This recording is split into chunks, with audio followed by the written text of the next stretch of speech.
Oh, hi. My name is Sierra Pickering, and many of y'all might know me from clinical with Fortis Cookeville or through the online class that I teach through Fortis, which is psychiatric PN, mental health nursing. But anyway, I wanted to get on here and actually create some YouTube content to help students get through nursing school. And what that means is it's to give you the information that you need to know to how to prepare for nursing school, how to study while in nursing school, why the test can feel so challenging, how to prepare for ATI examinations, HESI examinations, NCLEX exams, all of those things, because I've been in nursing school before and it was a butt kicker, I'm not gonna lie. And I love helping students understand some of the whys of nursing school so they can better prepare. So, in this episode, we're just going to be talking about how to prepare for nursing school. And these tips can work regardless if you're like brand new to the nursing program and you're about to start your first term, or if you're at the end of your term and it's just right, excuse me, at the end of the year, almost graduating is what I'm trying to say. And, you got one term left and it can still be used. All of these tips are extremely beneficial. So let's talk about my first tip. So, how to prepare for nursing school. Before you go into the nursing program, okay, or we'll say before you start your next term, okay, organize your life. The more organized you are, the easier it's going to be to handle all of these pots and pans that you've got on the stove, so to speak. Okay, because you got a lot of irons in the fire. Nursing school is hard. It requires a lot of intense studying. There's a lot of assignments. I know when I did my BSN program, I think I didn't sleep for 2 years, and then I graduated. Pretty sure that's what happened. But getting organized. So what does that look like? Okay. So that means if you have children, I have a toddler. If you have children, make sure you have your child care arrangements like 100%. You know who your primary child care um, person is, and you have your backup, right? Because I have students who go to clinical and they're like, oh, I'm sorry, I'm late. I had to drop my kid off to school. Oh, I'm sorry, I have to leave early because I had to go pick up my school. I don't have anybody to pick them up. And don't get me wrong, I understand those situations because we live in this world of, especially in the United States, of life, and you have children, and they have to be taken care of. They are a priority. But what I'm saying is if you go ahead and get those systems in place, at least you don't have to worry about missing clinical, right? Not missing clinical, but maybe having to leave early or having to come in late because of lack of childcare. So get that set up. Job responsibilities. A lot of students work. Now, I know in my BSN program, there wasn't that many of us who worked. There were some. What I see with Fortis students is a lot of them work part-time jobs or even full-time jobs. As much as you can scale that back, I highly recommend that you do as much as financially feasible, okay? So do that budget and see what is the minimum hours that you have to work to survive. Because the most important thing is making sure you graduate nursing school, okay? Because that job's gonna be there. When you graduate, that job's there. You don't have to worry about that, okay? It's just for a season, all right? It's just for a season of being on maybe a very tight income for like a year if you're in the PN program, or 2 years if you're in the RN associates program. So it will pass. It will pass. So maybe that's you're making your own lunches. Maybe that's whatever you have to do to budget to like condense it down so you're not working so much. Okay.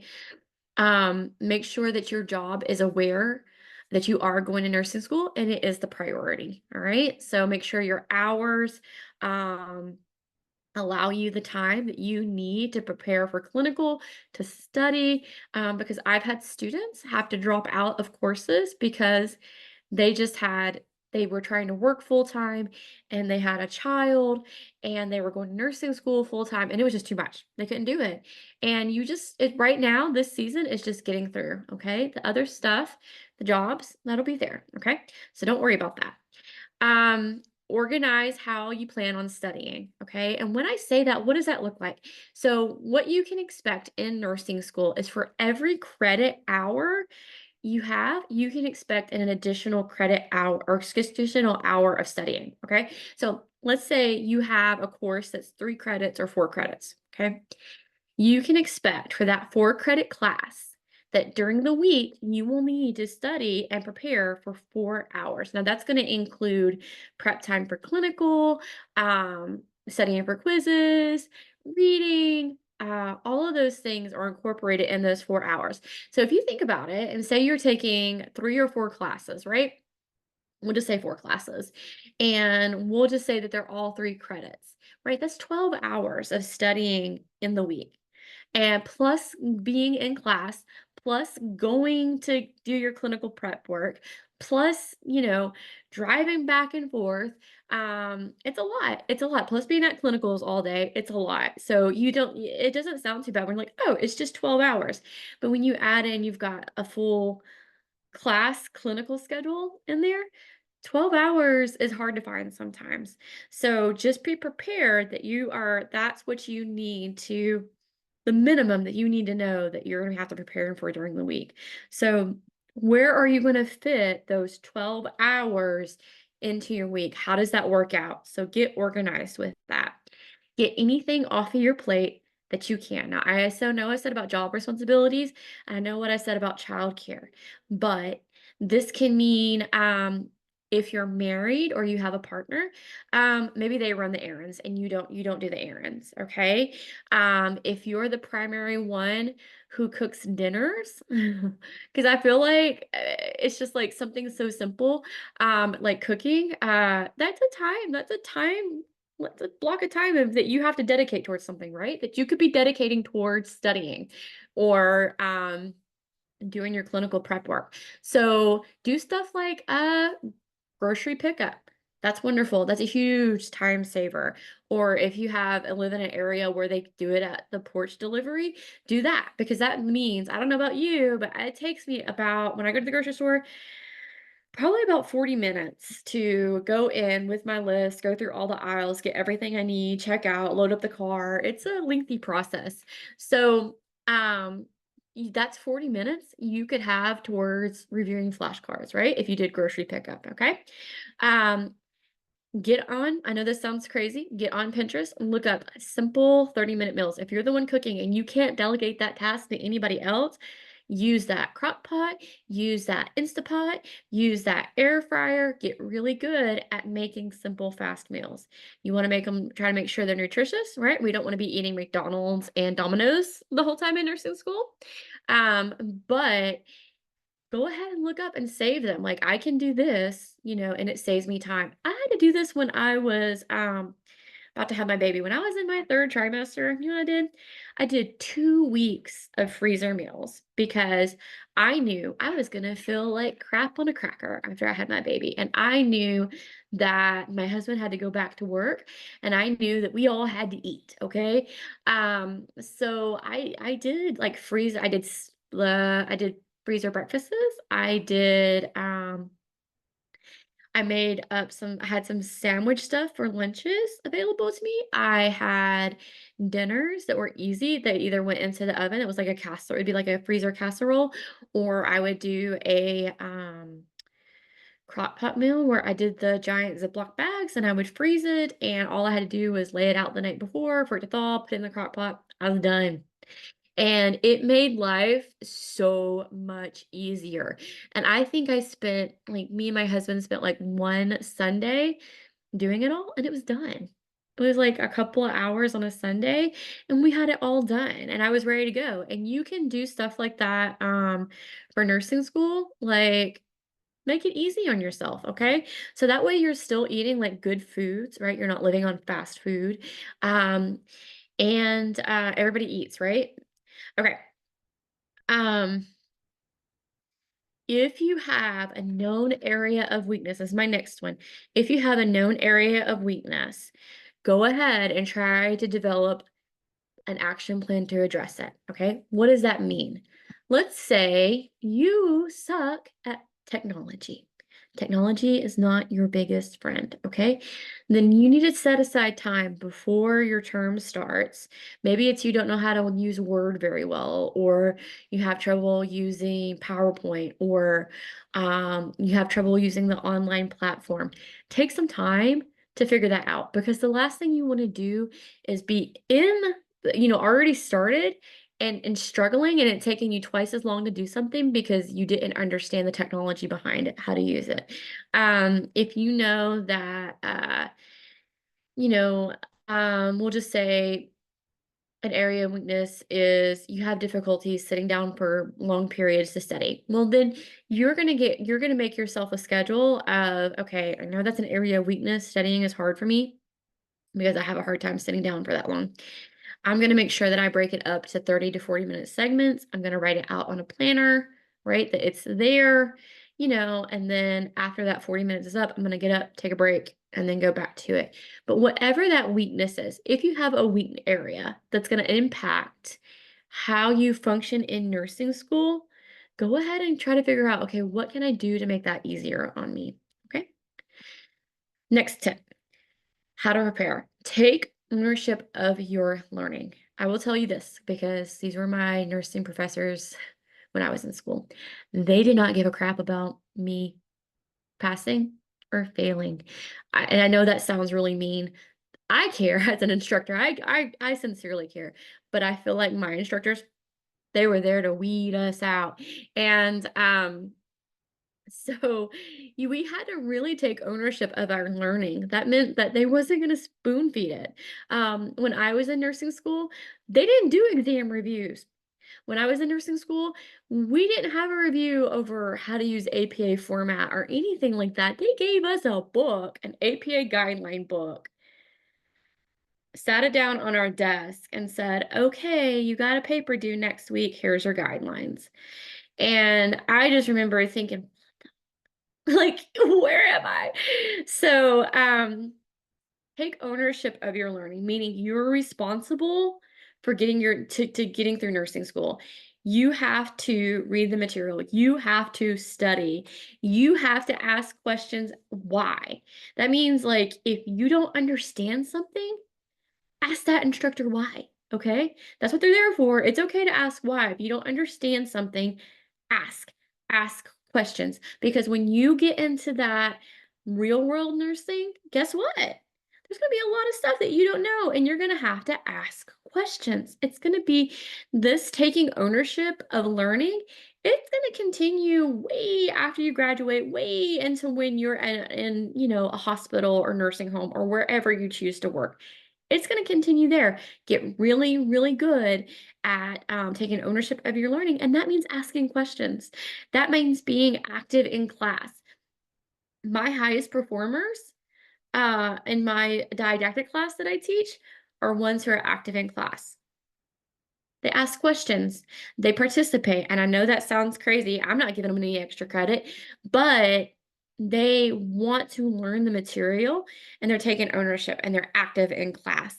Attend exam reviews.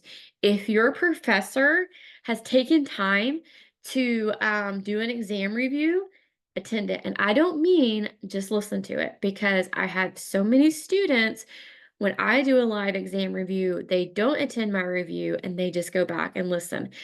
You're not going to retain the information, okay? And you're not going to be able to ask questions if there's a topic that you need clarification on, okay?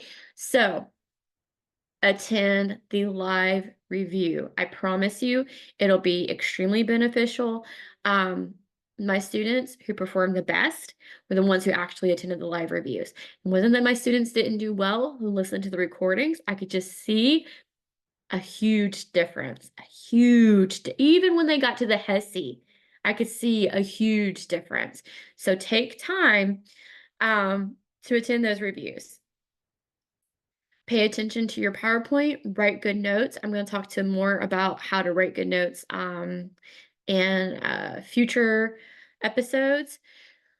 Learn and apply test taking strategies from the start. So, in this YouTube series, I'm going to go over a lot of test taking strategies to how to break down nursing questions. Okay. I use Saunders, it works really well. So, for breast sample questions. So, we're going to go over a lot of test taking strategies. When I go over those test taking strategies, use them. Why? Because they were developed by Kaplan. Kaplan is one of the leaders in NCLEX prep. Okay, that's who I used. Passed the first time, no problem. And it applies like these test taking strategies will work not only on your nursing school exams, ATI, HESI, NCLEX. Why? Because it's all based around the same concept, which is Bloom's taxonomy. And we're going to talk about that in another episode because we've got a lot of stuff to cover. Okay. So when I get to the episodes of learning test taking strategies, learn them and start utilizing them and start practicing them. Okay. Because you have to practice it over and over and over again for it to become second nature. So you can just use it on any question that you come across. Okay. Practice self care. You're going to be extremely busy in nursing school and you're going to have some outlet at some point. You cannot study for 24/7. You just can't.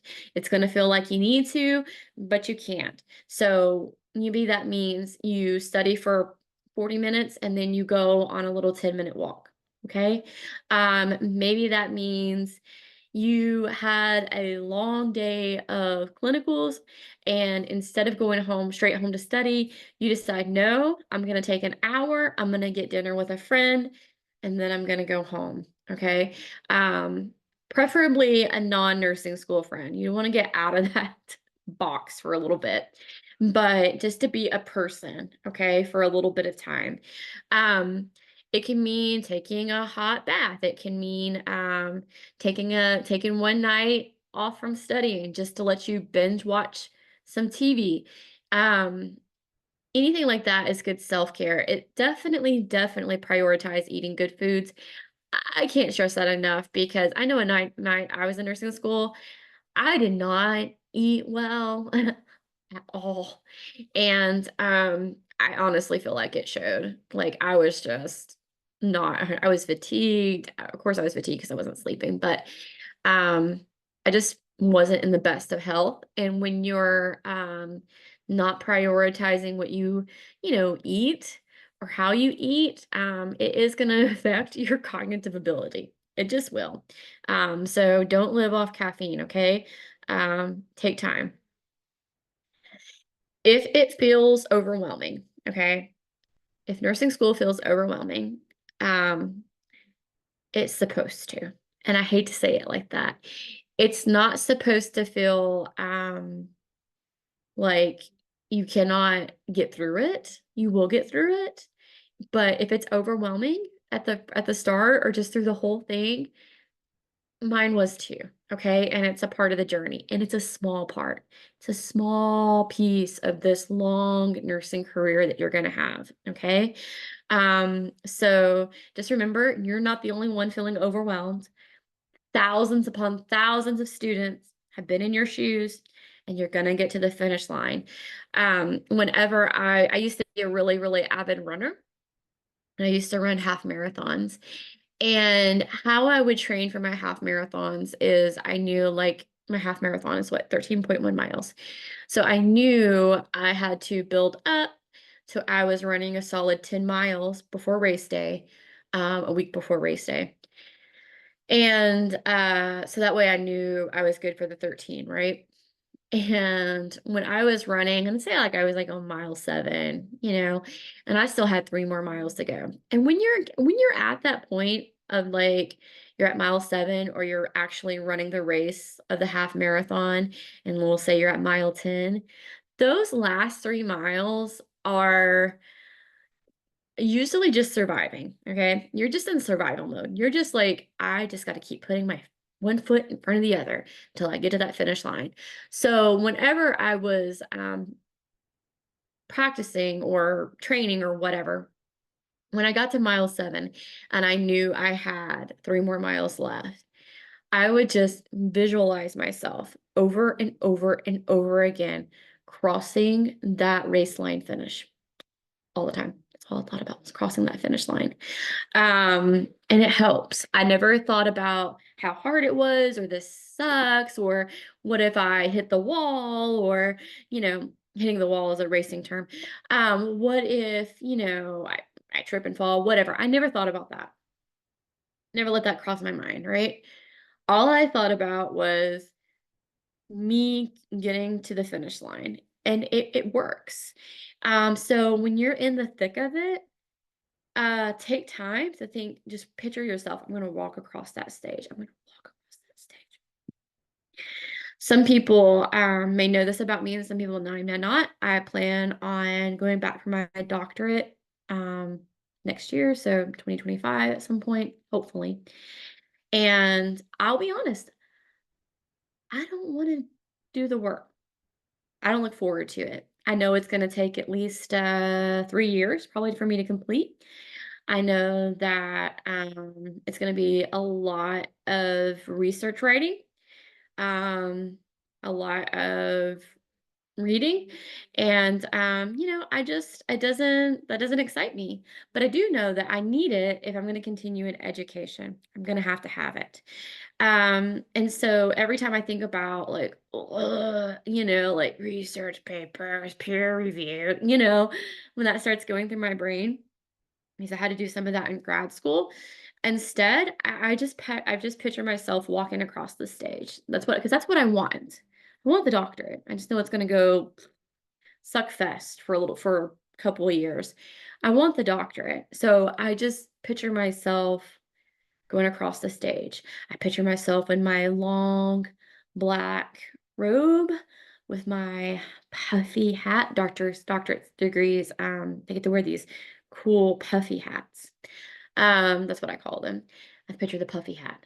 And I'm like, I am gonna get that damn puffy hat. It's the last thing I do. Like, that's what I picture. And that gives me a lot of like encouragement and motivation. I picture them saying my name according when I graduate. I picture all of that. And it makes me feel like I can do this. So just picture that in your brain. It will help. Picture yourself getting pinned. Picture yourself graduating. Picture yourself passing the NCLEX because it will help. Okay. So that is all when I say for preparing for nursing school. Get your life organized. That's going to be everything. That's going to be your job, your childcare, your daily routine.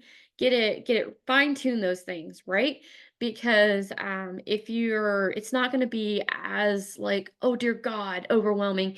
If okay, I'm going to be doing grocery pickup. I know I've got my meals down pat to where it's not taking me that long. I got my childcare in order. I'm only working 15 hours a week. I've got everything, fine tuned. So when I start the semester or whenever I enter nursing school, I'm gonna have more time to dedicate to studying because you're gonna need it. So the next episode that I'm gonna go over is understanding the testing process. I feel like this is an extremely important episode, and both this one and episode 2 works fine for whether you're in the RN or you're in the PN program. But I feel like if students understand the test taking process of why that test is written like the way it is, then you're going to understand better how to actually study, not only for your nursing exams, but also in regards to ATI, HESI exams, and your NCLEX. Okay? So y'all have a wonderful day, and I will see you later.